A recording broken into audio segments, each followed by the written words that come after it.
অনেক সালাত পড়ি নাই, অনেক সিয়াম রাখি নাই, অনেকের উপরে হজ ফরজ হয়েছে এখনো হজ আমরা করি নাই, অনেকের উপরে জাকাত ফরজ আছে কিন্তু জাকাত দেই না, অনেকে অনেক হারাম কাজ করি।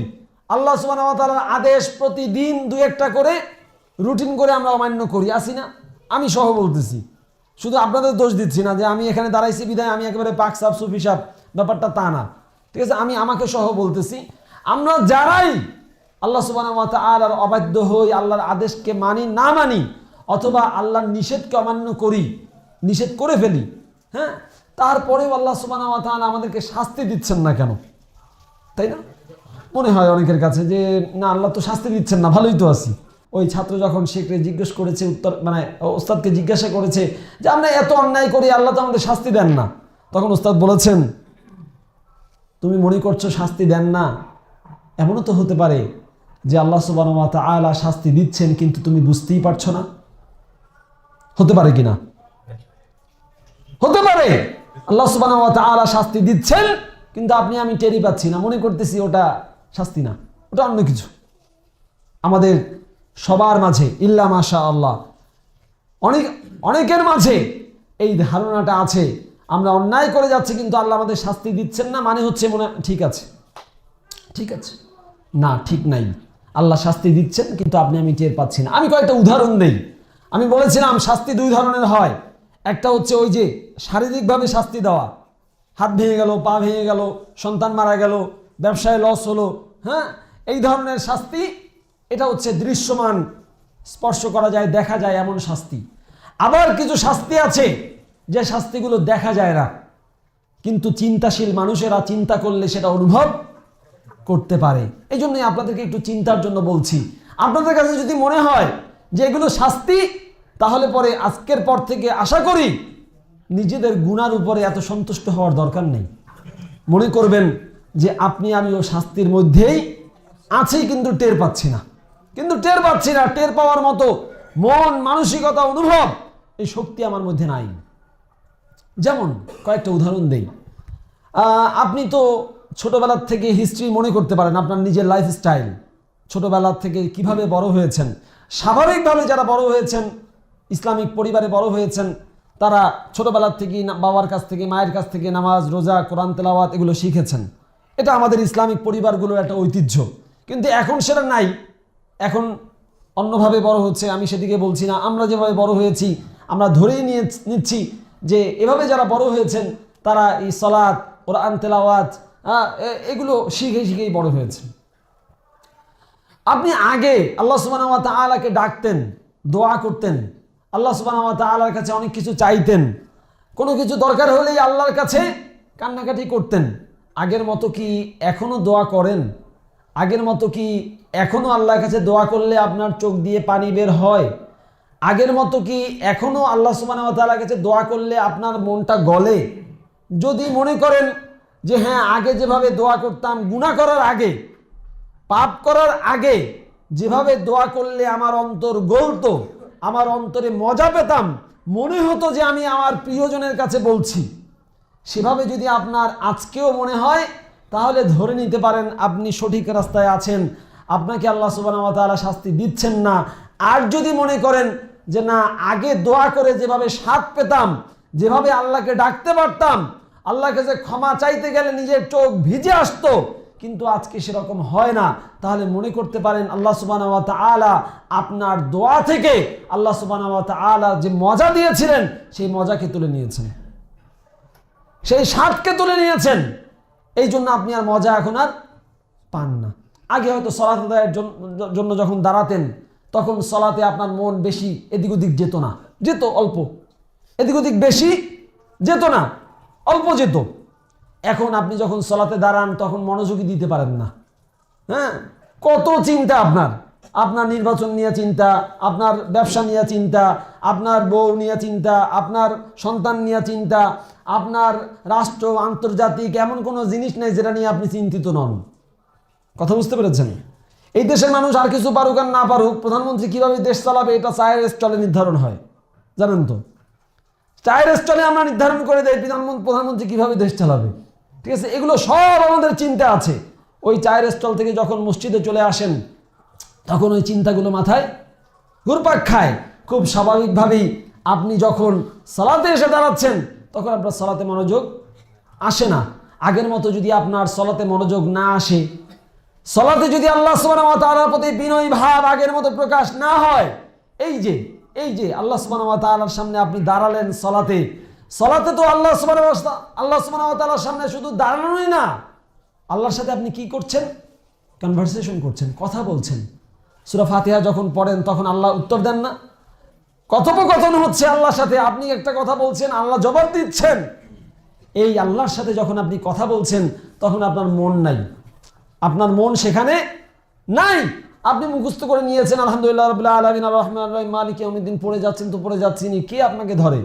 ঠিক আছে, কোনো মতে শেষ করে ইমাম সাহেব আমিন বলছে, আপনি ঘুমায় থাকলেও ইমাম সাহেবের আমিন বলে দিয়েছেন। এইভাবে করে সালাত শেষ করে কোনো মতে সালাম দুই দিকে ফিরায়া আস্তাগফিরুল্লাহ 3 বার পড়ার টাইম নেই, দৌড়। ওই যে চায়ের স্টলে আড্ডা রেখে এসেছি, বাড়িতে কোনো প্রোগ্রাম রেখে এসেছি, অথবা আরেকজনকে ওয়াদা দেওয়া আছে সেখানে যেতে হবে, অথবা দোকান খোলা রেখে এসেছি দোকানে গিয়ে বসতে হবে, এই সারা চিন্তা নিয়ে আপনি সালাতে এসে দাঁড়াচ্ছেন। আপনার কি মনে হয় না যে এটা আল্লাহ সুবহানাহু ওয়া তাআলার পক্ষ থেকে একটা শাস্তি?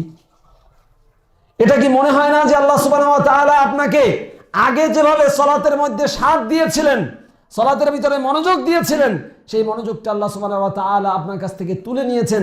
তাই আপনি সালাত আদায় করেন, মোরগ যেভাবে ঠোকর দিয়ে খায় সেরকমের কয়েকটা রুকু আর সিজদা দিয়ে আপনি সালাম ফিরানোর পরে দৌড় দিয়ে চলে যান। এই সালাত মনে করেন দুনিয়ার জীবনে আপনার তো কোনো কাজে আসবেই না, আখিরাতেও এই সালাত আপনাকে জাহান্নামের আগুন থেকে বাঁচাতে পারবে না।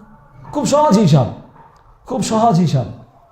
এই হিসাব করার জন্য তো খুব ভালো বিদ্বান হওয়ার দরকার নেই, খুব সহজ ভাবে এটা বুঝতে পারা যায়। সম্মানিত উপস্থিতি, আপনি অনেকভাবে নিজেকে টেস্ট করতে পারেন যে আল্লাহ সুবহানাহু ওয়া তাআলা আপনাকে শাস্তি দিচ্ছেন কেন। আপনি যদি চিন্তা করেন আগে অনেক দান সাদাকা করতেন, আপনি আগে অনেক দান সাদাকা করতেন, অল্প হলেও নিয়মিত করতেন।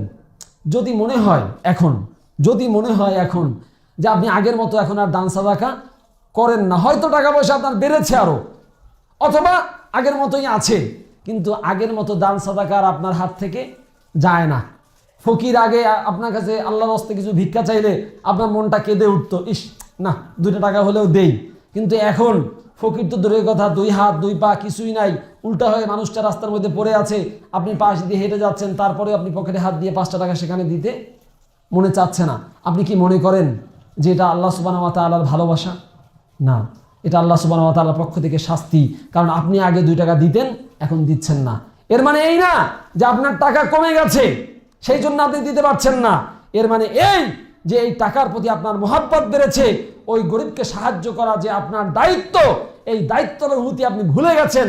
এই জন্য আল্লাহ সুবহানাহু ওয়া তাআলা আপনার উপরে গজব হিসাবে শাস্তি দিয়েছেন। ওই দয়ার মনটা আপনার উঠে গেছে, আপনার মন আর ওই গরিবের জন্য কাঁদে না। শাস্তি এটা। আপনি আগে অনেক আমল করতেন, আপনি হয়তো আগে তাহাজ্জুদের সালাত আদায় করতেন, কিন্তু এখন শীতকালীন রাত, লম্বা 14 ঘন্টার রাত, 15 ঘন্টার রাত, হ্যাঁ, এত লম্বা রাত চলে যায়, আপনার ঘুম শেষ হয় না। কিন্তু আপনি আগে হয়তো তাহাজ্জুদের সালাত আদায় করতেন, এখন তাহাজ্জুদের সালাত আদায় করতে পারেন না। আপনি ছোটবেলায় হয়তো 5 ওয়াক্ত সালাত মসজিদে আদায় করতেন, আপনার মা বাবা আপনাকে 5 ওয়াক্ত সালাত শিখিয়েছে, কিভাবে আদায় করতে হয় মসজিদে বাবা আপনার হাত ধরে নিয়ে এসে সালাতের পাবন্দি করেছে, কিন্তু আপনি হয়তো আজকে 5 ওয়াক্ত সালাত ঠিকমতো আদায় করেন না। আপনার কি মনে হয় না এই যে ভালো কাজগুলো থেকে আপনি বঞ্চিত হচ্ছেন, এটা আল্লাহ সুবহানাহু ওয়া তাআলার পক্ষ থেকে একটা শাস্তি? একটু ভেবে দেখেন না, এগুলো তো আল্লাহ সুবহানাহু ওয়া তাআলার পক্ষ থেকে শাস্তি। যে কোনো ধরনের ভালো কাজ আপনি আগে করতেন, এখন করতে পারেন না। এটা কিন্তু আপনার শারীরিক অক্ষমতার কারণে করতে পারেন না তা না, এটা আপনার মানসিক অক্ষমতার কারণে আপনি করতে পারেন না। আপনার মন চায় না, মন আগ্রহ হয় না এখন আর, আপনার মন এখন চলে যায় অন্যদিকে। ছোটবেলা আপনি কোরআন তেলাওয়াত আপনাকে খুব ভালো লাগতো, আপনি কোরআন তেলাওয়াত নিয়মিত করতেন, ফজরের পরে কোরআন তেলাওয়াত না করে দিন শুরু করতেন না। বহু মানুষ আছে আগে নিয়মিত কোরআন তেলাওয়াত করত, কিন্তু এখন কোরআন তেলাওয়াত করে না। আছে না এরকম? বহু মানুষ আছে যারা আগে কোরআন তেলাওয়াত করতো নিয়মিত, এখন কোরআন তেলাওয়াত করার সময় তাদের হয় না। আপনার কি মনে হয় না যে আল্লাহ সুবহানাহু ওয়া তাআলা কোরআন তেলাওয়াতের ফজিলত থেকে, কোরআন তেলাওয়াতের মর্যাদা থেকে, কোরআন তেলাওয়াতকারীর মর্যাদাবান হওয়ার থেকে আল্লাহ সুবহানাহু ওয়া তাআলা আপনাকে শাস্তি দিচ্ছেন, মাহরুম করেছেন, বঞ্চিত করেছেন? আপনার মনে হয় না? মনে হওয়া উচিত, মনে হওয়া উচিত। আপনার পা ভেঙে গেলে, সন্তান মরে গেলে, সন্তান অসুস্থ হলেই শুধু বিপদ হবে, শাস্তি হবে তা নয়।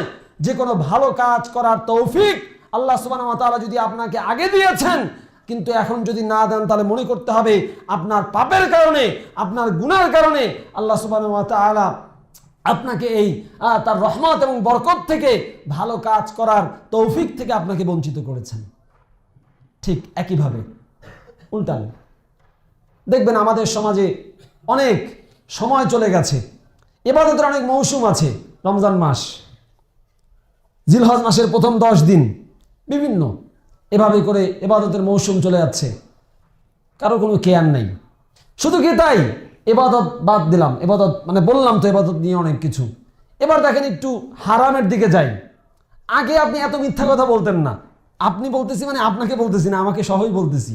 আগে হয়তো মিথ্যা কথা এত বলতেন না, কিন্তু এখন মিথ্যা বেশি বলেন। আছে না এরকম অনেকে? 10 বছর আগে যে পরিমাণ মিথ্যা বলতো, এখন মিথ্যা অনেক বেশি বলে। আপনার সন্তানদের মধ্যে, আপনার বন্ধু বান্ধবদের মধ্যে, আপনার মধ্যে একটু নিজের খবর তো নিজে সবাই জানে। একটু হিসাব করে দেখেন, আপনি আগে মানুষের এত গীবত করতেন না, গীবত করাটাকে খুব অপছন্দ করতেন। কারো গীবত শুনলে পরে আপনার মেজাজ খারাপ হয়ে যেত, এই মানুষের নামে এত নিন্দা করো কেন, পরনিন্দা করো কেন, আপনি রাগ করতেন, ধমক দিতেন। সেই আপনি এখন হয়তো গীবত করতে খুব মজা পান।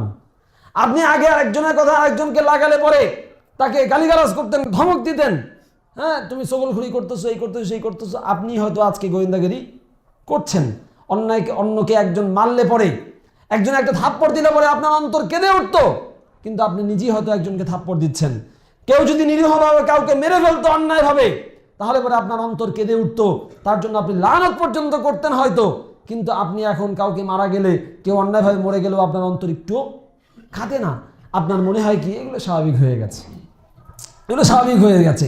এই সব কিছুর মূল কারণ একটা, এই সব কিছুর মূল কারণ হচ্ছে একটা, সেটা হচ্ছে আপনার অন্তর শক্ত হয়ে গেছে। আপনার অন্তর কি হয়ে গেছে? শক্ত হয়ে গেছে।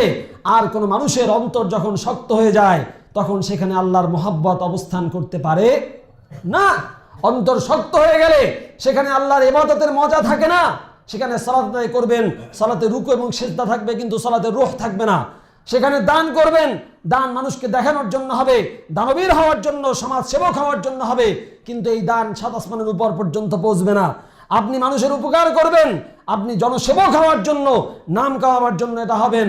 আপনি শিক্ষা অর্জন করবেন, মানুষ আপনাকে আলেম বলবে বলে, কোরআনের শুদ্ধ সুন্দরভাবে তেলাওয়াত করবেন, মানুষ আপনাকে কারি বলবে বলে দুনিয়ায় এগুলো বলা হয়ে যাবে। আখিরাতে আপনার জন্য 4 আনা পয়সার কোনো সওয়াব থাকবে না। দুনিয়ার যা দরকার আপনি দুনিয়ায় পেয়ে যাবেন, দুনিয়ায় পেয়ে যাবেন, যাচ্ছেও পেয়ে। সম্মানিত উপস্থিতি, আমি আমার কথা আর বাড়াচ্ছি না। সবশেষে এতটুকু বলতে চাই, আল্লাহ সুবহানাহু ওয়া তাআলা আমাদেরকে শাস্তি দিচ্ছেন, আমরা টের পাচ্ছি না। আমরা মনে করি যে আরে চলছে তো জীবন, চলছে তো, ভালো খারাপ চলছে তো। না, চলছে না, চলছে না। যে জীবন চলছে, এই জীবনের শেষ পরিণতি কোথায় আমাদের ভাবা উচিত। আমি যদি এখন মারা যাই, আমি যদি এখন মারা যাই, তাহলে পরে আমার জন্য জান্নাত অপেক্ষা করছে না জাহান্নাম অপেক্ষা করছে, আমার ভাবা উচিত। আমি যদি এখন মারা যাই, কবরের সওয়াল জবাব ঠিক মতো দিতে পারবো কিনা, সেই হিসাব আমার এখন করা উচিত।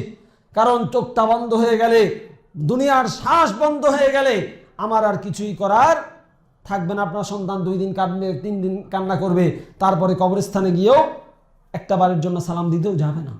বাস্তবতা, এটা দুনিয়ার বাস্তবতা।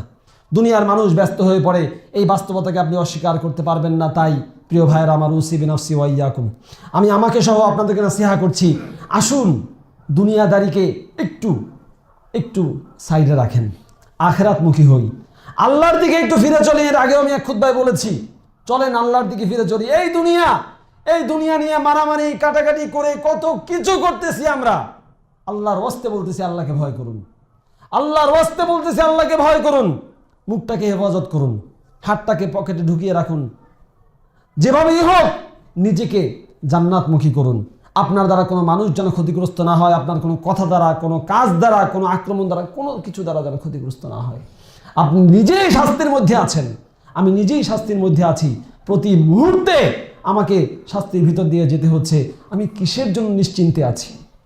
তাই আসুন আমরা একটু আল্লাহর দিকে ফিরে আসি, বেশি আমল এর দিকে মনোযোগ দেই, বেশি বেশি করে নফল সালাত, তাহাজ্জুদের সালাত, 5 ওয়াক্ত সালাত তো অবশ্যই পড়বো ইনশাআল্লাহ। এর সাথে সাথে নফল সিয়াম, তাহাজ্জুদের সালাত, বেশি বেশি আল্লাহর সন্তুষ্টির জন্য দান সাদাকা করা, এগুলো আমরা করার চেষ্টা করি। আল্লাহ সুবহানাহু ওয়া তাআলা আশা করা যায় ইনশাআল্লাহ আমাদের এই কাজগুলোকে, আমলগুলোকে কবুল করবেন এবং এর বিনিময়ে আল্লাহ সুবহানাহু ওয়া তাআলা আমাদের গুনাহগুলোকে মাফ করে দিয়ে আমাদেরকে তার তৈরিকৃত জান্নাত দান করবেন। আমিন। আকুলু কাওলি হাদা আস্তাগফিরুল্লাহ লি ওয়া লাকুম ওয়া লিসাইরিল মুসলিমিন ইন্নাহু হুয়াত তাওয়াবুর রহিম। আলহামদুলিল্লাহ ওয়াহদা ওয়াসসালাতু ওয়াসসালামু আলা মান লা নাবিয়্যা বা'দা। আউযু বিল্লাহি মিনাশ শাইতানির রাজীম। বিসমিল্লাহির রহমানির রহিম। ওমান আ'রাদা আন যিকরি ফাইন্না লাহু মাঈশাতান দনকা ওয়া নাহশুরুহু ইয়াওমাল কিয়ামাতি আ'মা। আল্লাহ সুবহানাহু ওয়া তাআলা কোরআনে বলছেন, যে ব্যক্তি আমার যিকির থেকে, আমার যিকির বলতে এখানে বিশেষ করে কোরআনকে বোঝানো হয়েছে। আর কোনো মুফাসসির বলেছেন এখানে আল্লাহ সুবহানাহু ওয়া তাআলার নামকে স্মরণ করা কিংবা সালাতকে বোঝানো হয়েছে।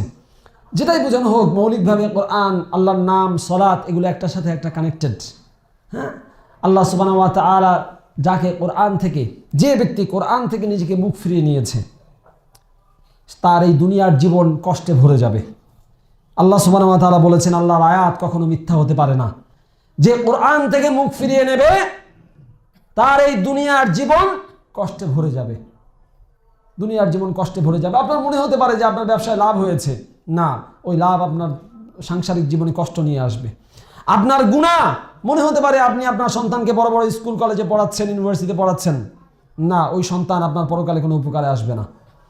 আপনার স্ত্রীর সাথে আপনার বনিবনা হচ্ছে না, অনেক কারণ খুঁজে দেখবেন, তার মধ্যে নিরিবিলি একটা কারণ খুঁজে দেখবেন, তার একটা কারণ হচ্ছে হয়তো আপনি গুনার মধ্যে লিপ্ত আছেন, এই জন্য আপনার সাথে আপনার স্ত্রীর মনোমালিন্য হচ্ছে না, অথবা আপনার স্ত্রী কোনো গুনার মধ্যে লিপ্ত আছে, তার কারণে হচ্ছে না। এই জন্য কোনো এক সালাফ বলেছেন যে আমি যখন অস্থির হয়ে যাই, আমি যখন কষ্টে নিপতিত হই, তখন আমি খেয়াল করার চেষ্টা করি যে আমি কি গুনাহ করেছি, কি কারণে আল্লাহ সুবহানাহু ওয়া তাআলা আমাকে এই শাস্তি দিচ্ছেন, এবং আমি দেখতে পাই আমার এই গুনার কারণে আমি যে বাহনে চলাফেরা করি, সেই বাহন এবং আমার যে স্ত্রী, তার মধ্যেও এর কুপ্রভাব পড়েছে। আপনি গুনাহ করবেন আর এর কোনো কুপ্রভাব, এর কোনো অনিষ্ট আপনাকে স্পর্শ করবে না, এমনটা ভাববার কোনো কারণ নাই। সম্মানিত মা ও বোনেরা, সবাইকেই বলছি, আসুন আমরা আমাদের সাধ্য অনুযায়ী গুনাহ থেকে বেঁচে থাকি। আমরা আমাদের সাধ্য অনুযায়ী কোরআনটাকে আঁকড়ে ধরি।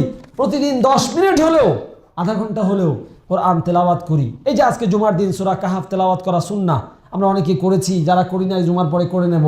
এভাবে করে প্রতিদিন আমরা নিয়মিত কোরআন তেলাওয়াত করি, কোরআনের অর্থ বুঝে পড়ার চেষ্টা করি। আল্লাহ সুবহানাহু ওয়া তাআলার কাছে তৌফিক কামনা করছি। যেমন আমাদের বাচ্চাদেরকে, এই ছোট ছোট বাচ্চারা আছে, তাদেরকে যদি এখন কোরআন না শেখান, এখন যদি সালাত না শেখান, সত্য কথা বলা, মিথ্যা না বলা, এই জিনিসগুলো, নীতি নৈতিকতা যদি কোরআন এবং হাদিস থেকে না শেখাই আমরা, ওরা কোত্থেকে শিখবে? ওরা কোত্থেকে শিখবে? আপনি তো আঙুর কাঁটাযুক্ত গাছ লাগিয়ে আঙুর আশা করতে পারেন না। আপনি তো ফুল গাছ লাগিয়ে সেখান থেকে আম আশা করতে পারেন না। আপনি যা লাগাবেন, যা শেখাবেন, আপনি তাই পাবেন। তাই পরকালে আপনার সন্তানের কাছ থেকে কিছু পাওয়ার জন্য অবশ্যই আপনার সন্তানকে ইসলামী শিক্ষায়, কোরআন এবং সুন্নাহর শিক্ষায় শিক্ষিত করতে হবে। একই সাথে আপনি মা বাবা হিসাবে আপনার সন্তানের সামনে আপনাকে মডেল হতে হবে। আপনি মা বাবা হিসাবে আপনার সন্তানের সামনে আপনাকে মডেল হতে হবে। আপনি আপনার সন্তানকে দিয়ে সিগারেট আনাবেন, অথবা অন্য কাউকে দিয়ে সিগারেট আনিয়ে সন্তানের সামনে সিগারেট খাবেন, আর মনে করবেন আপনার সন্তান সিগারেট খাবে না। অলিক কল্পনা। আপনি আপনার সন্তানের সামনে মিথ্যা কথা বলবেন, মানুষকে গালিগালাজ করবেন, যা ইচ্ছা তাই বলবেন, অন্যায় কাজ করবেন, আপনার সন্তান আপনার কাছ থেকে শিখবে না। অসম্ভব ব্যাপার। আপনি তাকে মুখে বলে কিছু মানাতে পারবেন না। আপনি যা করবেন তা হুবহু সে অনুসরণ করে শিখবে। সেই জন্য আসুন আমরা আমাদের সন্তানদের দিকে নজর দেই, তাদেরকে আদর্শ মানুষ হিসাবে, আদর্শ মুসলিম হিসাবে গড়ে তোলার চেষ্টা করি। আল্লাহ সুবহানাহু ওয়া তাআলা সেই তৌফিক আমাদেরকে দান করুন। আমিন।